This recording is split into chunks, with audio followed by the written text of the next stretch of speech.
بسم اللہ الرحمن الرحیم۔ عبداللہ ابن ابی اوفا رضی اللہ تعالی عنہ سے مروی ہے، قال رسول اللہ صلی اللہ علیہ وسلم، رسول اللہ صلی اللہ علیہ وسلم نے فرمایا، من كانت له حاجة الى اللہ او الى احد من بنی آدم، اگر کسی شخص کو کوئی حاجت ہو اللہ کی طرف کہ میں نے آج اللہ سے یہ لینا ہے، مانگنا ہے، یہ ضرورت ہے میری، ایک ضرورت، سینکڑوں ضرورتیں ہیں منتشر، کسی کو بٹھا کے لسٹ بنوائے، لسٹیں ختم ہو جائیں گی، خواہشیں ختم نہیں ہوں گی، لیکن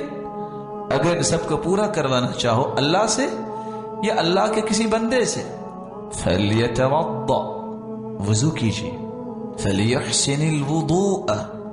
وضو کو خوبصورت بنائیے، ثُمَّ لِيُصَلِّ رَكْعَتَيْن، پھر 2 رکعتیں پڑھیے، ثُمَّ لِيُثْنِ عَلَى اللَّهِ، پھر اللہ کی تعریف کیجیے، وَلِيُصَلِّ عَلَى النَّبِيِّ، اور رسول اللہ صلی اللہ علیہ وسلم پر درود پڑھے، ثُمَّ لِيَقُلْ، پھر یہ کلمات کہے، لا الہ الا اللہ الحلیم الکریم، سبحان اللہ رب العرش العظیم، الحمد للہ رب العالمین، اسألک موجبات رحمتک وعزائم مغفرتک والغنیمة من كل بر والسلامة من كل إثم، لا تدع لي ذنبا إلا غفرته